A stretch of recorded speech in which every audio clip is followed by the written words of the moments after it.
اگر نماز پڑھتے ہوئے وضو ٹوٹ جائے تو کیا کریں؟ وضو جو ہے نماز کی ایک شرطوں میں سے، فرضوں میں سے ایک فرض ہے، وضو کا ہونا لازم ہے۔ اگر دوران نماز آپ کا وضو ٹوٹ جاتا ہے تو جا کر کے نئے سرے سے آپ کو وضو کر کے آنا پڑے گا۔ وضو ٹوٹ جائے تو نماز کنٹینیو آپ نہیں کر سکتے، نیا وضو کرنا پڑے گا۔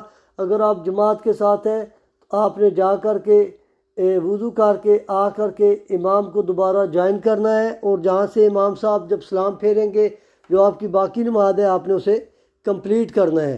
اگر آپ اپنے سنت نوافل یا وطر پڑھ رہے تھے، آپ کا وضو ٹوٹ گیا، آپ جا کر کے وضو کر کے آئیں گے، اور آ کر کے اگر آپ کا وضو جب ٹوٹا ہو سکتا آپ اخیرہ قاعدہ میں بھی تھے، لیکن آپ جب وضو کر کے نئے سرے سے آئیں گے تو آپ کو نئے سرے سے نماز کا سٹارٹ لینا پڑے گا۔